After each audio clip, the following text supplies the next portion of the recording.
Pantasva Sharanam Yata. Dantatma Purusha Krishna.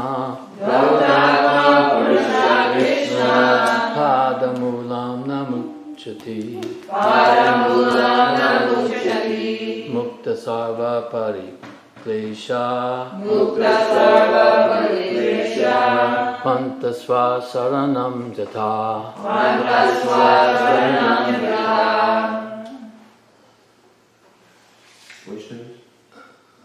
Laxmi Purusha Krishna. Gautama Purusha Krishna. Padamulam Namuchati. Padamulam Namuchati. Mukta Sarva Pariklesha. Mukta Sarva Pariklesha. Pantasva Saranam Yata. Pantasva Saranam Yata. Yathatma Purusha Krishna. Gautama Purusha Krishna. Padamulam Namunchati. Padamulam Namunchati. Mukta Sarva Pariklesha. Mukta Sarva Pariklesha. Pantasva Sharanam Yatha. Pantasva Sharanam Yata. Gautatma Purusha Krishna. Gautama Purusha Krishna. Padamulam Namunchati. Padamulam Namunchati. Mukta Sarva Pariklesha. Mukta Sarva Pariklesha. Pantasva Sharanam Yatha. Pantasva Sharanam Yata. Gautatma Purusha Krishna. Gautama Purusha Krishna. Padamulam Namunchati. Padamulam Namunchati. Mukta Sarva Pariklesha. Mukta Sarva Pariklesha. Pantasva Sharanam Yatha. Pantasva Sharanam Yata. What two word meanings? Gauta Atma, Gautama. whose heart has been cleansed. Whose heart has been cleansed. Purushaha, Purusha. the living being. The living being. Krishna, Krishna. the supreme personality of Godhead. The supreme personality of Godhead. Padamulam, Padamulam. shelter of the lotus feet. The shelter of the lotus feet. Na, Na. never. Never. Munchati, Munchati. gives up. Gives us. Mukta, Mukta. liberated. Liberated. Sarva, Sarva. all. All. Parikleshaha, Pariklesha. of all miseries of life. Of all mysteries of life. Pantaha, Prantaha. traveler. Traveler. Swa, Swa. Sharanam, Sharanam. in his own abode. In his own abode. Yatha, Yatha. as it were. As it were. Translation by Stephen Nrishimhadeva Prabhupada. A pure devotee of the Lord, whose heart has once been cleansed by the process of devotional service, never relinquishes the lotus feet of Lord Krishna, for they fully satisfy him as a traveler is satisfied at home after a troubled journey. Purport by Srila Prabhupada. One who is not a pure devotee of Lord Supreme Lord Krishna is not completely cleansed in the heart, but a perfectly cleansed person never quits the devotional service of the Lord. In discharging such devotional service, as ordered by Brahmaji to Narada in the preaching of Srimad Bhagavatam, sometimes a representative of the Lord engaged in preaching work meets various so-called difficulties. This was exhibited by Lord Nityananda when he delivered the two fallen souls, Jagai and Vadai. And similarly, Lord Jesus Christ was crucified by non-believers. But such difficulties are very gladly suffered by the devotees in preaching, because in such activities, although apparently very severe, devotees of the Lord feel transcendental pleasure because the Lord is satisfied. Prahlad Maharaj suffered greatly, still he never forgot the lotus feet of the Lord. This is because a pure devotee of the Lord is so purified in his heart that he cannot leave the shelter of Lord Krishna in any circumstances. There is no self-interest in such service. The progress of culturing knowledge by the jnanis or the bodily gymnastics by the yogis are ultimately given up by the respective performers. But a devotee of the Lord cannot give up service of the Lord, for he is ordered by his spiritual master. Pure devotees like Narada, Nityananda Prabhu takes up the order of spiritual master as a sustenance of life. They do not mind what becomes of the future of their lives. They take the matter very seriously as the order comes from the higher authority, from the representative of the Lord or from the Lord himself. The example set herein is very appropriate. A traveler leaves home in search of wealth in far distant places, sometimes in the forest, and sometimes on the ocean, and sometimes on the hilltops. Certainly there are many troubles for the traveler when he is in such unknown places. But all such troubles are at once mitigated as soon as the sense of his family affection is remembered. And as soon as he returns home, he forgets all such troubles on the way. A pure devotee of the Lord is exactly in a family tie with the Lord, and therefore he is undeterred in discharging his duty in full affectionate time with the Lord. Hari Om Tat Sat. Jnanatimirandasya jnananjanashalakaya chakshurumilitam yena tasmai Shri Gurave Namaha Shri Chaitanya Manobhishtam Sthapitam Yena Bhutale Swayam Rupa Kadamahyam Dadati Swapadantikam Mukham Karoti Vacham Bangum Nangayate Krim Yat Kripatamaham Mande Shri Gurum Dinatarinam Paramananda Madhavam Shri Chaitanya Vishwaram Nama Om Vishnupadaya Krishna Preshnaya Bhutale Srimate Bhaktivedanta Swami Niti Namine Namaste Saraswati Deve Gauravani Pracharine Nirvishesha Shunyavadi Paschatya Deshatarine Jaya Shri Krishna Chaitanya Prabhu Nityananda Shri Advaita Gadadhara Srivasadi Gaura Bhakta Vrinda Hare Krishna Krishna Krishna Hare Hare Hare Rama Rama Rama Hare Hare.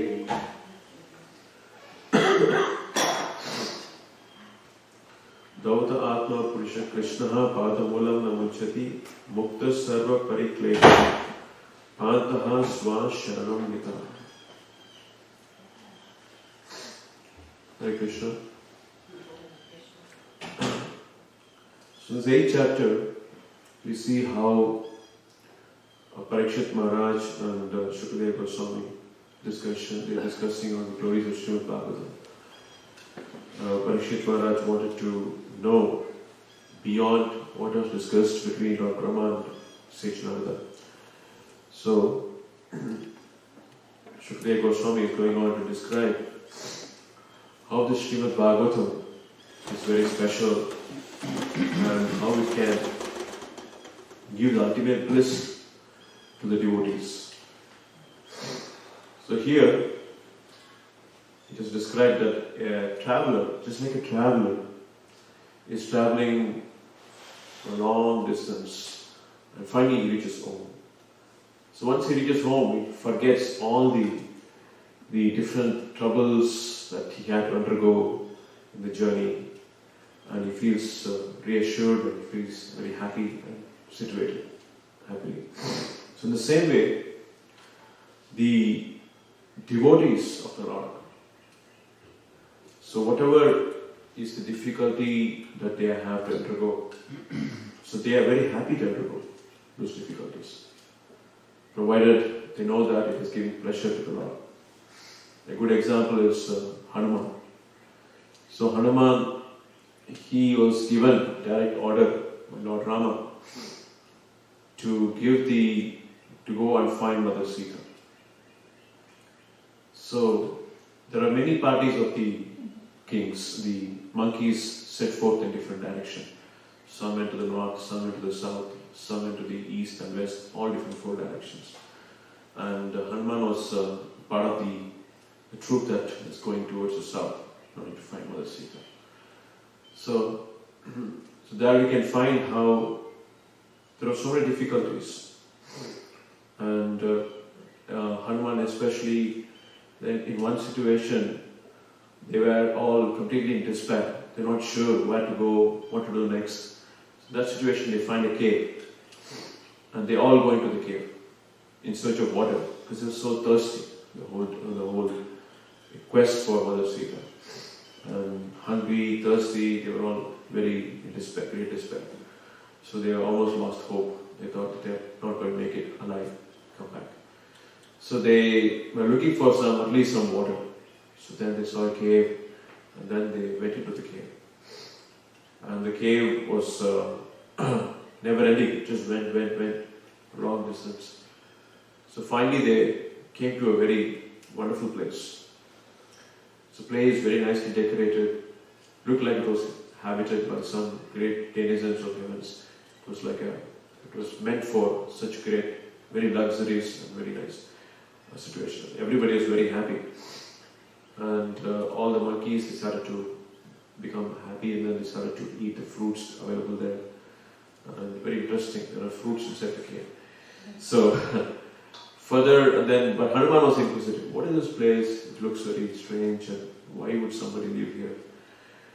So then he meets a great a lady, saint, and she was meditating there. And she said that she was expecting him to come, and then to give further directions. But the point here that I'm trying to make is that she wanted to request everybody to stay further and make themselves comfortable. But Hanuman was very clear. They had two thoughts in mind. The monkeys were thinking, oh, looks like this, so it's hopeless. We've already come such a long distance. And we can perhaps rest a few days here and just make ourselves comfortable. But Hanuman was very clear. We have to go further. We are not really staying here, not even for a night. So, the devotees of the Lord, they know their purpose. They're very clear about their purpose. And further, and of course, the lady saying she gives the way to get out of the cave, and that becomes almost facing the ocean. So, she really helped the monkeys to come to the ocean. Otherwise, it was like a long, long distance further to go in the south. Excuse me. So, Hanuman, the point here is that, so again he jumps, not to Lanka. And while he's jumping, the mountain comes out of the ocean.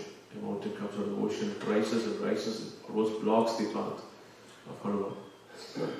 And then it's the king of mountains. So he requests, why don't you stay for a while? Why don't you rest? It's a long way to go to Lanka. So you can rest for a while, make yourself comfortable. So Hanuman said, thank you very much for your kind offer. And since it is a service of Lord Rama, and you're also helping the service, so I will definitely acknowledge by placing my feet on the mountain, just rest a while. And then you continue the journey. So that is very important. One has to be firmly determined in the purpose of the service of the Lord. And a good example of that is also Prahlad Maharaj, and so many great, like here the examples of Nityananda Prabhu is given. And Nityananda Prabhu also, along with Haridas Thakur, how they were the first Sankirtan leaders.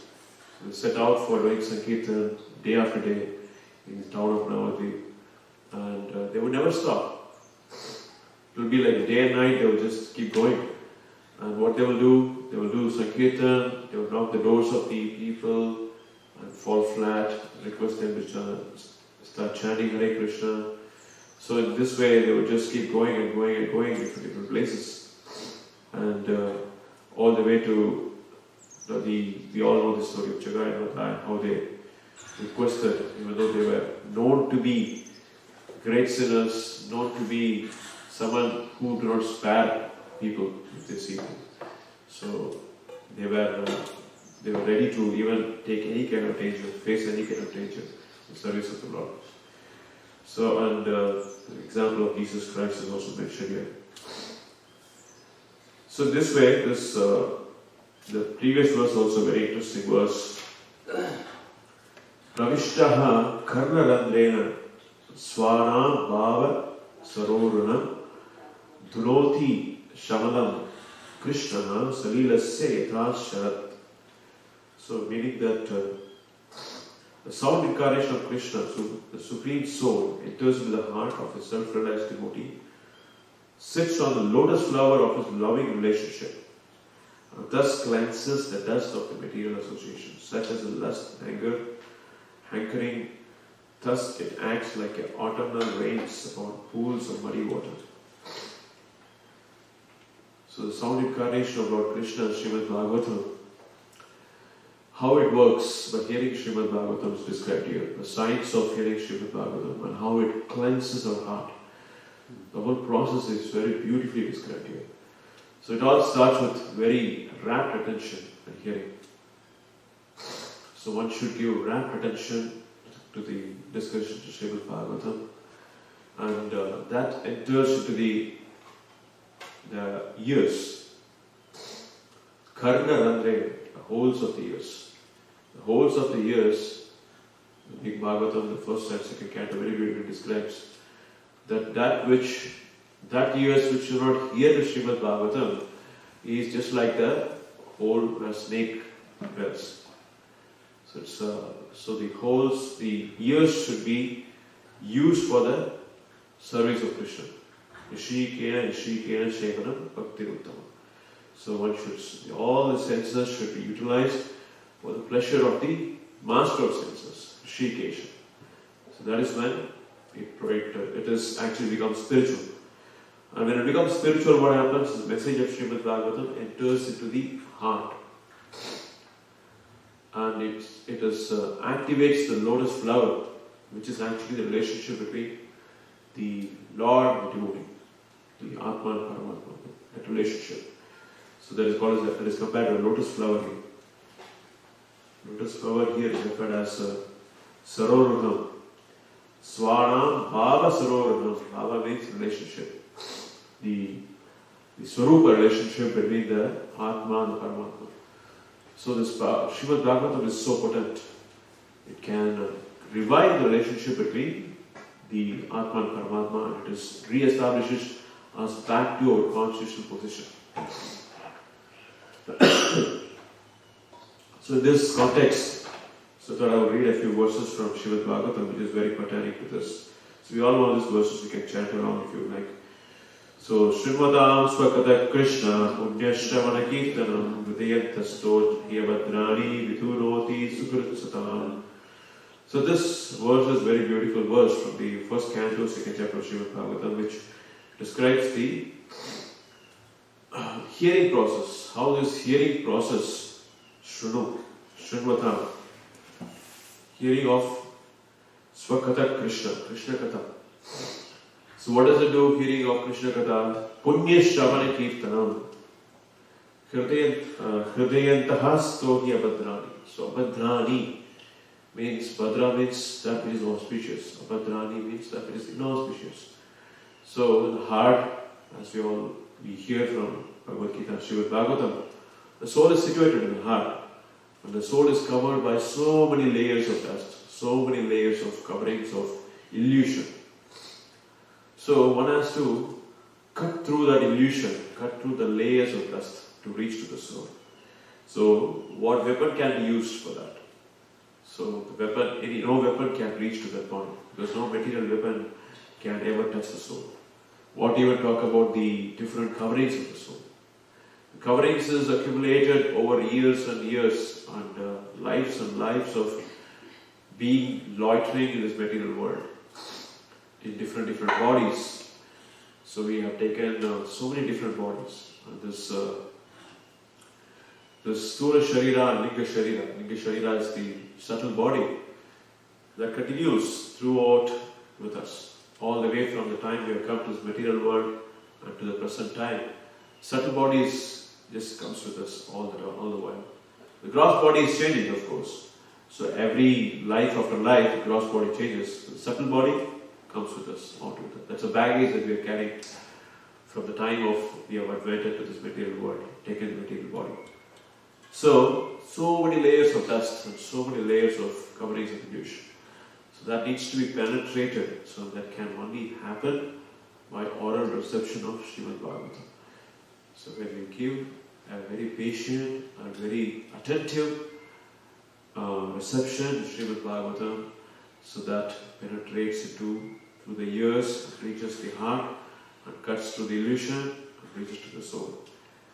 Just like the last week we saw this story of how the two, Jnana and Vairagya, they were just lying down in this slumber. They woken up by Srimad Bhagavatam. So it wakes our soul also. So our soul also is in deep slumber for so many lifetimes. So that is woken up by hearing to Srimad Bhagavatam. Viduroti sukhritstam Nashtaprayeshu Vadreshu Nityam Bhagavata Sevaya Bhagavate Uttama Shloke Bhaktir Bhavati Aishtaki. This is a classic process. So Abhadreshu, we already saw Abhadreshu means inauspicious things. So all inauspicious things has to be finished, nashta, has to be cleansed. So that is what is stopping us from progressing in devotional service. That is what is not letting us be attracted to Krishna. All the attachments to the lower anchorings to the material sense objects. That is stopping us from getting ourselves attached to Krishna. So all this abhadreshu, all these different inauspicious attachments, that has to be completely cleansed. So that happens by hearing Srimad Bhagavatam. Next one continues. Tadarajastamo bhava kamalo vadayasche Shetete anavitam stitam sattve prasiddhati. So what happens? So it doesn't happen, the soul immediately wakes up. So it's a gradual process. For some great souls, it's just a remembrance of past life to continue from where they left. But for many of the other conditioned living entities like me, so it is a gradual process. So we have to rise from the mode of ignorance that has been always accompanying us, the mode of passion that has been driving us in doing different things for our senses, and then gradually come to the point of Sattva Guna. So leave those two gunas, Rajoguna and Tamoguna, come up to the point of Sattva Guna.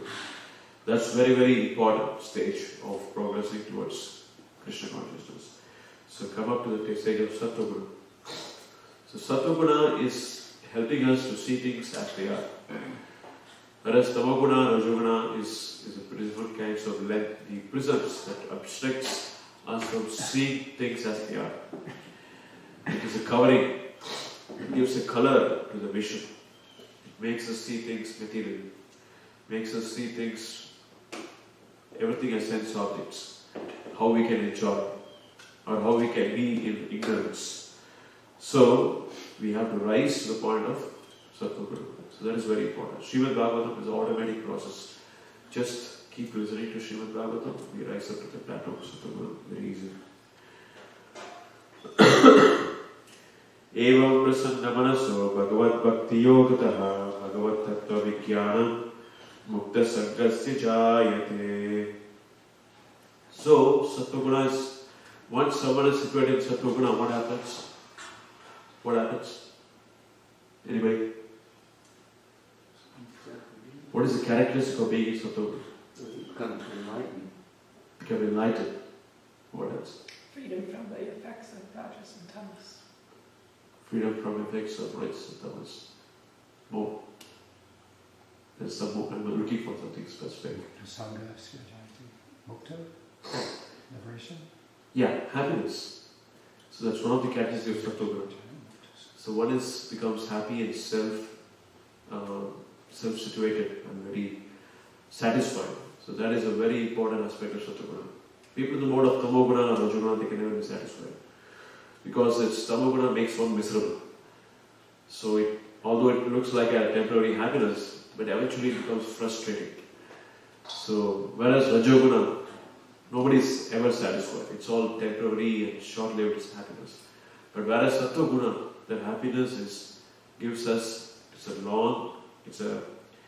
a happiness which makes us see things as they are.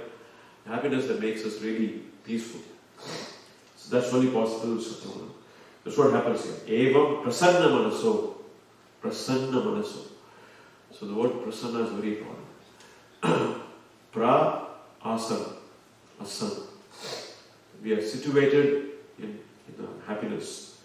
So that happens after Satoguna, and continuing with Srimad Bhagavatam. So the soul becomes happy. That's the most important thing that you're looking for. So the Vedanta Sutras also mention that Anandamayo Vyasa. So the nature of the every living entity is to seek happiness. But it seeks happiness without knowing what is the correct way to seek happiness. So it seeks happiness in Rajoguna and Tamoguna. What is the nature of happiness in Tamoguna and Rajoguna? So one in Tamoguna, what kind of happiness it gets? None. Sorry? None. Tamago. Yeah. There's no happiness. Like people who intoxicate themselves, people who are happy to sleep, intoxication. So it gives up some immediate happiness. But eventually when they wake up, it's so frustrating. They are missed. If they're having a job, they're not going to work properly, and it's going to be miserable to them. So that always leads to misery. Tamoguna always leads to misery. Whereas Rajoguna happiness is also very, very short-lived. It doesn't really satisfy the soul. Whereas the happiness from the Bhagavatam, following Srimad Bhagavatam, hearing Srimad Bhagavatam, that makes us really peaceful. Prasanna manasu. Our mind becomes very, very happy. Bhagavat Bhakti Yogataha, Bhagavat Tattva Vijnana. So that leads to Jnana, Vijnana. Jnana Vijnana Sahitam. The theoretical knowledge and practical knowledge. So that all dawns on our heart. So all the ignorance leads the way to knowledge, leads the way to Jnana and Vijnana. The realized knowledge and practical knowledge. Mukta Sangasya Jayate. So that leads to the opens up the path of liberation. Jayate means starts, it opens up or it creates. Mukta Sangasya Jayate. So Vidyate Hriday Grantihi Chityate Sarva Samshayaha Shiyate Chasya Karmani Drishtva Evat Manishware. That's the final. We reach the final goal. So what is the final goal? After all this progress. Drishtva Evat Manishware. So being able to see the Supreme Lord face to face. Drishtva Evat Manishware. So that again starts with so we have this Ado Shraddha, and Sadhu Sangha, Bhajana Kriya, and Anartha Nivatti. So many anarthas are there. Vidyate Hridaya Grantihi. So many knots that is there, that is binding us, that is stopping us from progressing towards Krishna. So many attachments coming from this life, previous life, so many attachments that is there. So Hridaya Granti has to be unknotted. The knots that is there in the heart, due to the association of sense and sense objects, so many knots are there in the heart. Everything, every action we do, it creates this knot. It's not just gives a reaction to us. So every karma that we do sows two seeds. The seed of action, reaction, and the seed of this attachment. Hridaya Granti. The samskara is there in the heart. So someone does, for example, does a stealing. First time, there is some kind of a hesitation. But he does more and more times. There's no hesitation. All the hesitation goes away. Because the samskara is there. It becomes deep rooted in the heart. And doesn't give us any pricking in the heart. The conscience doesn't give us any more pricking. So, this Hridaya Granthi is because of so many dushkritis, so many bad activities that we have been doing. So everything leads to this Hridaya Granthi. So it is quite a bit difficult to take all those knots. No, there's no yoga, there's no kind of there's no effective method to untie all these knots apart from hearing Srimad Bhagavatam. The Srimad Bhagavatam can only untie this knot, all these knots, without us taking any effort. All we need to do is keep an order of reception and not sleep. The Srimad Bhagavatam does. So sometimes order of reception leads to us going into slumber. So we have to be very careful. Make sure the reception doesn't get blocked reaches to the heart. So that is what happened to who? So we have this story from Srimad Bhagavatam. Somebody was listening to the Srimad Bhagavatam, but they slept. So they did not get the benefit. Any guesses?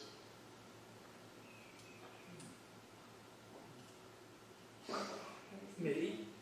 Sorry? Me? Me? Me? Hare Krishna. A good example of that is the mother of Prahlad. So what is her name? What's her name? Kayadu. So she was listening to Narada Muni.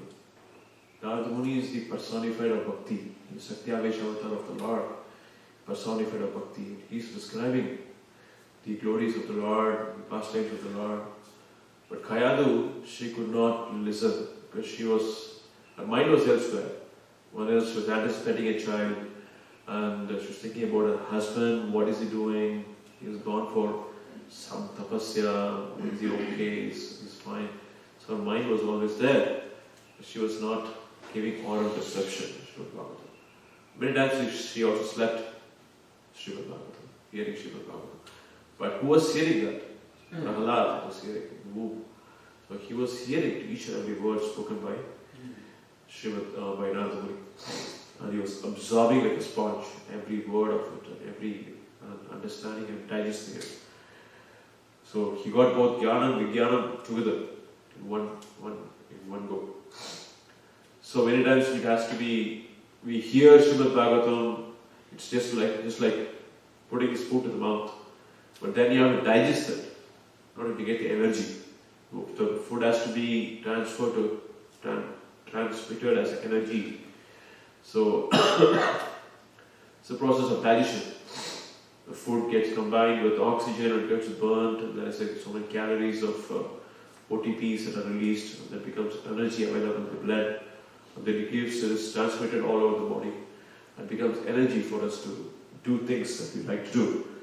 So that energy comes from this digestion process. Same way, the theoretical knowledge has been digested by means of the blessings of the pure devotees, blessings of the Guru, Sadhu and Shastra. So that becomes transformed into Vijnana or translates into realized knowledge. Otherwise it just remains theoretical knowledge. Just like a parrot, people can speak so many things, quote so many verses, but ultimately the realization has to come. The realization comes by the blessings of the pure devotees, by Guru and Gaurava. So, continuing on that, so Kayadu was, although she was listening, but her mind was elsewhere, or she was sleeping sometimes. But Prahlad Maharaj was listening, giving oral reception to Srimad Bhagavatam. So immediately he became transcendental because of hearing all this. Hridaya Granthis were removed, and he became perfectly situated as a devotee. So he came out of the womb as a devotee. So that's very interesting. So this is very interesting. So even in the Mahabharata,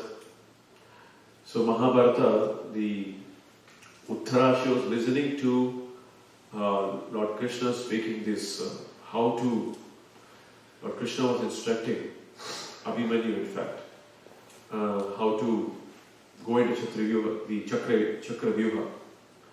But Uttara, she slept off. She had Abhimanyu in her womb, but she slept off. So Abhimanyu could not hear that part, how to come out of the Chakra Vyuha. So like that, Kayadu, although she was not sleeping, but she did not give all reception. So that's an important thing. She was not sleeping at least. Because she was not sleeping, Prahlad could hear it. And he absorbed it completely, like a sponge.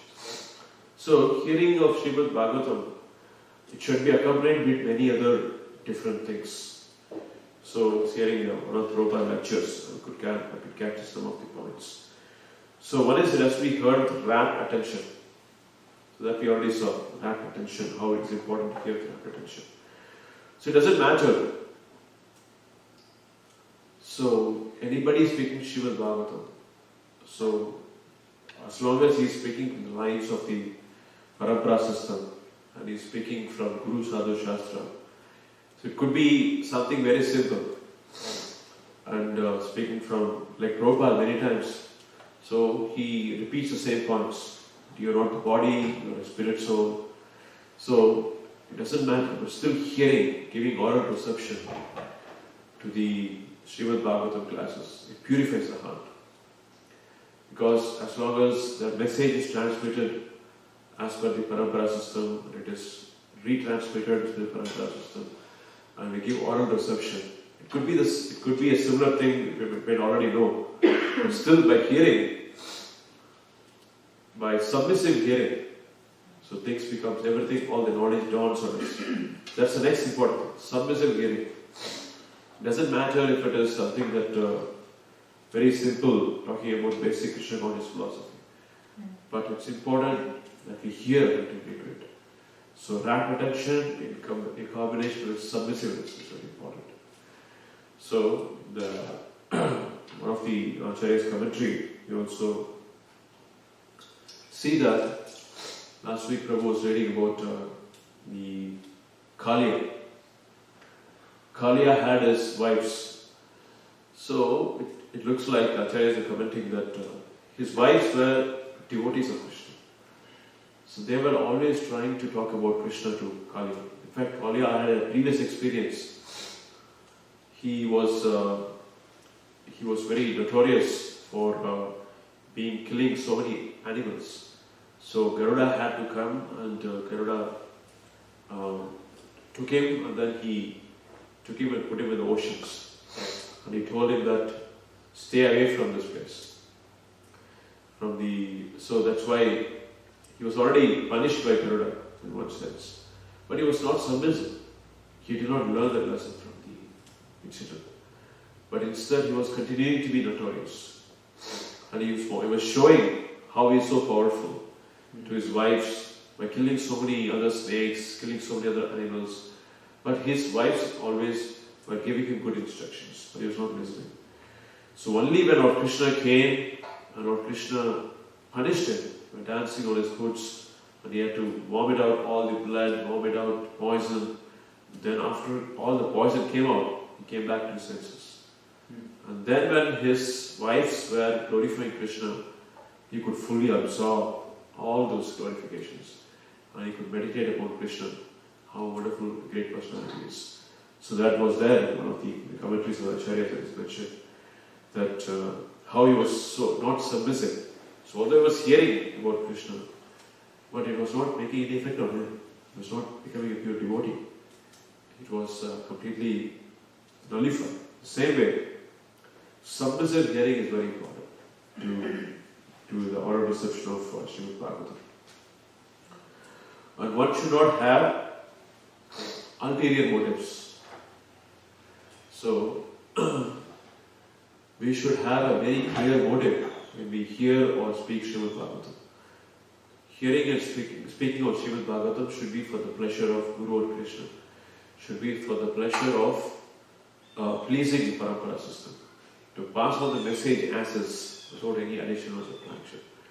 And with an effect, with an end result of pleasing the Supreme Lord. If that is not the motive, if the motive is to make a good display of one's qualities or one's ability to speak, or so that becomes polluted. The intention becomes polluted.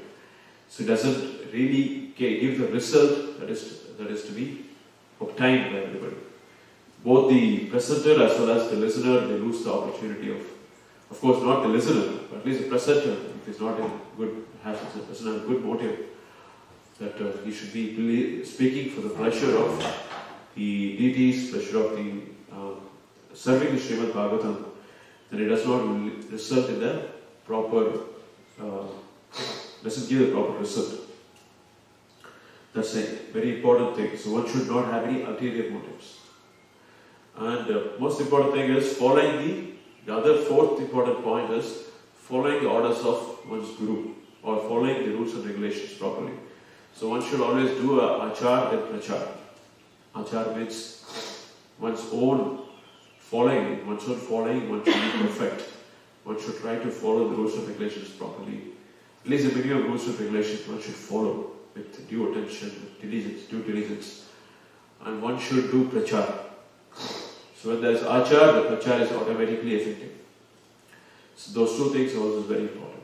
So these 5 qualities, hearing from rapt attention, hearing from the right source, strictly following the orders of spiritual master, no ulterior motives, and submissiveness. So when these 5 qualities are present in the Srimad Bhagavatam class, then both the listener and both the speaker, they benefit. And they all get perfection. They get all this thing that we just read about. The hearing, the cleansing, the situating in Sattva-guna, getting the bliss of devotional service, finally seeing the Lord face to face. All of this will be achieved as long as these 5 qualities is there. So following the orders of the spiritual master. So how do we understand that? So it should be understood, one should understand the 4 kinds of disciples. The first kind of a disciple is, he understands the intention of the spiritual master, even without having to be explicitly spoken. He understands by just observing the spiritual master, understands the intention. So that is like a camphor. So a camphor, even if you just bring it a little close to the fire, immediately catches fire. So it's like a fire, it's like a camphor.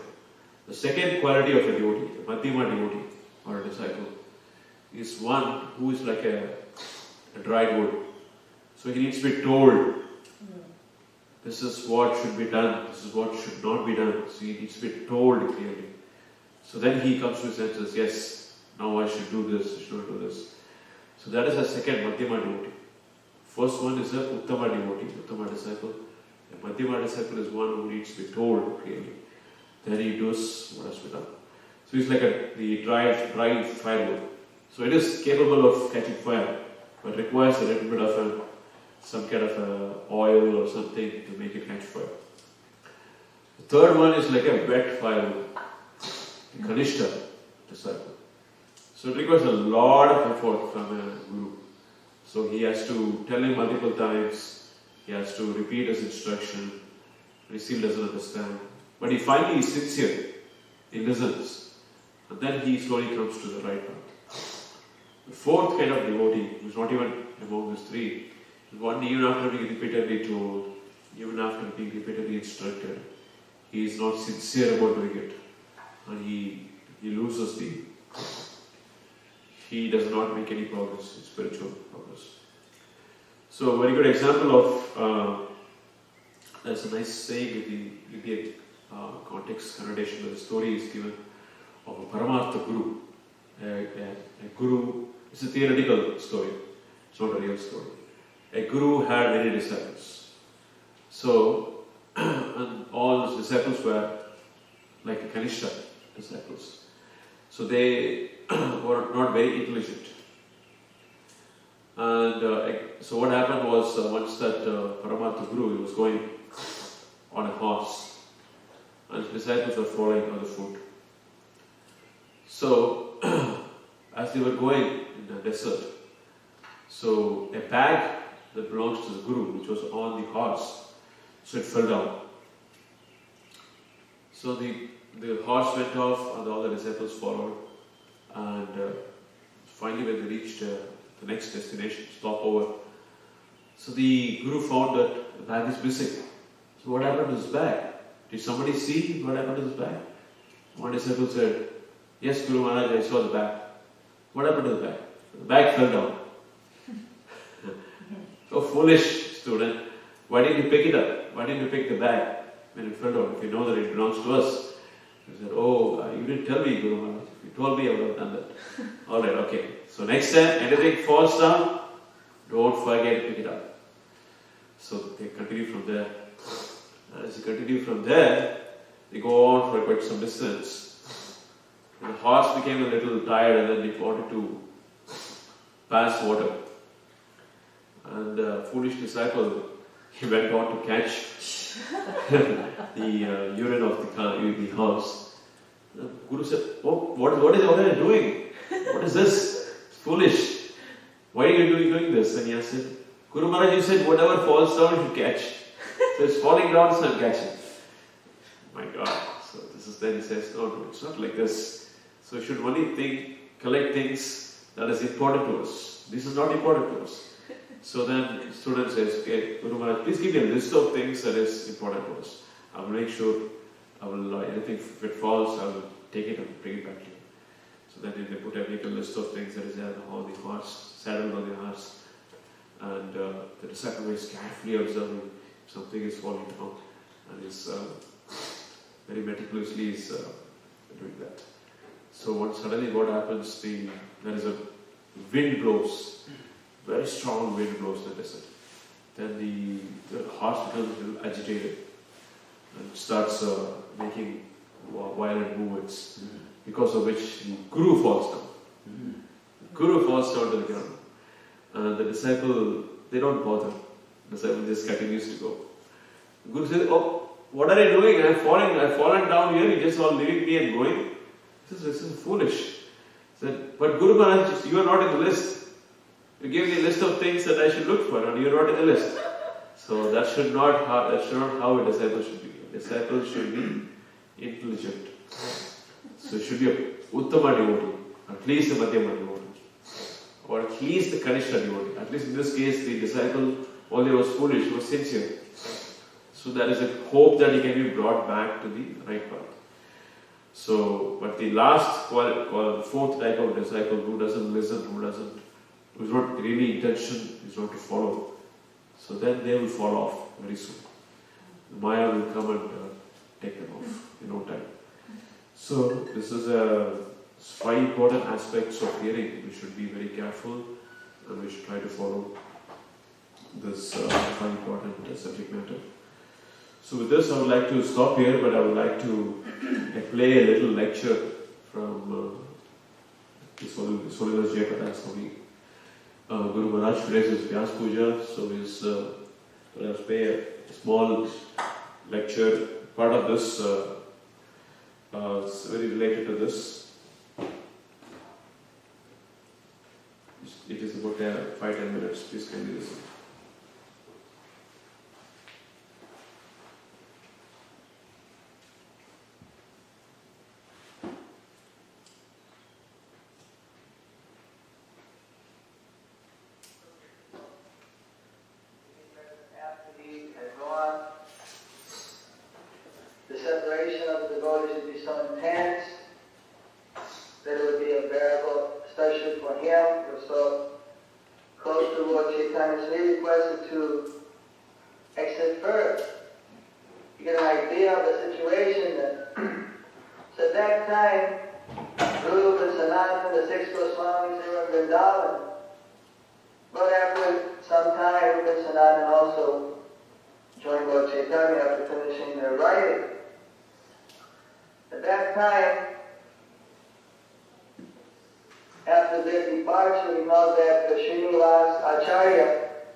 son of Nityananda, and Srinivasacharya and others, oh actually that was much later, it was before this, Nrishimhadeva was before that. This is the beginning. He went there directly from K30 when he ran away from his home. He went directly practically just to the south and Navadvip. He went directly to Vrindavan, and there was the initiation of Bhagavatam Goswami. After a long, that's another pastime, long trial testing by his spiritual master. So there, these three devotees are all studying under Jiva Goswami, young brahmacharis, studying under Jiva Goswami. Each had their different initiating spiritual masters. Jiva Goswami himself was, of course, a spiritual master, but he was instructing them. And they would, apart from their lessons, they would sometimes go over to Radha Kunda, see Raghunath Das Goswami and Krishnadas Kaviraj. Sometimes they go to Govardhan, see Vija Haridas. This way they would be having so many pastimes in Vrindavan. Sometimes even they would see Lord Chaitanya and Darshan, they would see Radha Krishna, and sometimes in their meditation, different pastimes. They love Vrindavan. They're so happy they are an association of devotees. But the Chaitanya Charitamrita have written all the works by Rupa Sanatana were written, but they've never been taken to Vrindavan. They're just sitting there, waiting. There's no pandit there for copying. In those days you didn't have a printing press, they had the hand copy. So all the pandits were Navadvip. That was the head of all the education in the country. So one day Jiva Goswami had a dream from Rupa Sanatana that Srinivasacharya should go. The very same day, Srinivasacharya was having darshan at the Arti of Govinda Dev in the Govindaji temple. That's before Govindaji was taken to Jaipur. At the end of the Arti, Govindaji spoke. Srinivasa should take all these literatures and go east. Immediately, they of course was so surprised. You don't normally expect the deity to make a proclamation, but of course that's the two are possibly not understanding the deity's potentials. It's unlimited personal achavatar. So the deity actually ordered Srinivasacharya to go, and the others also, Narottam and Shyamananda Pandit, were also sent along. At this time, Narottam composed a little song, a little sloka, offering his obeisances to Lord Chaitanya Mahaprabhu, who was the Supreme Personality of Godhead in the form of devotee, and who had so many energies. And some of these personal energies were manifesting as the writers of national literature, like Rupa and Sanatana. And he said some of these energies were the distributors of these literatures, like Srinivasacharya. So, when his first Sankirtan party left, when it was ready to go, all the books was the king there, the local king, he gave a black card with some guards, and they put all the books in the big in a big trunk with the Chaitanya Charitamrita on the bottom and the other books up on the top. And then they were about to go on an auspicious day. Then even Raghunath Das came out of Radhakunda, Krishnadas Kaviraj came from there also. They all the associates of Vrindavan, all the remaining Goswamis, all the eternal associates like Bhugarva, Mukanath, whoever was still left, who hadn't disappeared, they all came to see off the first Sankirtan party as they're going out to bring these books to Bengal, to copy them, to distribute them, to establish their philosophy throughout all the nations and all the in those days there are so many different kingdoms, so all these different kingdoms, which are different nations, all over that part of India, and to spread it everywhere from there. So, in fact, they walked right up to the edge of Vrindavan. But because most of them at that point, They just went to the edge of Vrindavan and saw them off. Only Jiva Goswami and one or two others, they went all the way up to them, with them up to Mathura. This way, from Mathura they saw them off, and then they all headed along the path of the Ganges, along the road, so finally they went to what's now named Uttar Pradesh, Bihar. So finally they got on the border of Bihar, they headed towards Nalanda, they headed into Bengal.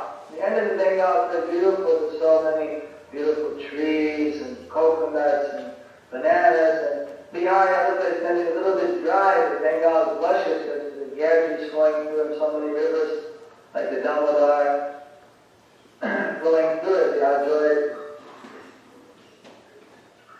So as soon as they entered the Bengal, they're very happy, because they're getting close to Nalanda. In fact, Thakur mentioned how in the whole universe, that this earth planet, this particular planet, is the most wonderful because here Lord Krishna himself and Lord Chaitanya appeared. And that in the whole earth planet, the Bharata is the most auspicious, and there the land of Gauramandala Muni is the most sacred. And within that, Sri Mayapradam, Navadvip, is the most transcendental, beautiful place in the whole.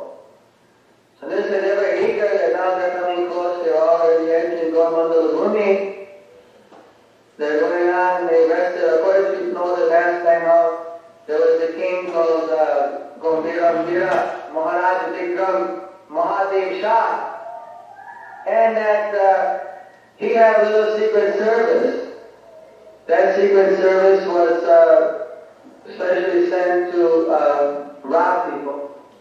And he had a nice astrologer. He was also used to tell what people were going on the road to have a lot of money. So this way, it was like a little, didn't have enough taxes. There those days they couldn't, jack the taxes up to 90%. You could only take 25%. That was you had to follow the Vedas. So when the king wanted a little extra, so he had a little pastime that he had his, special guard. And he had an astrologer, and the astrologer would calculate, wow, there's some very valuable treasure then coming along the road. Then he would send out his own troops dressed as bandits. They'd rob the people and take the money. The people come and say, protect us, we're robbed. Really, give them a little pocket money and send them out. This was, but he was actually a strange combination. He was like one of these fringy kinds, because he used to every day listen to the Bhagavatam. But whenever he would get a little, he would have Bhagavatam class in his court, but he was a little pious in that way. But then when he got a little, wanted a little quick money, just like some people do when they, he would, send out his private group there. So this time the astrologer told him that the most valuable. Yeah. Thank you very much. Did one finish that pastime? Sorry? Did one finish that pastime? Yes, not a full lecture. Oh, part of the lecture. Yeah. Any comments, any questions?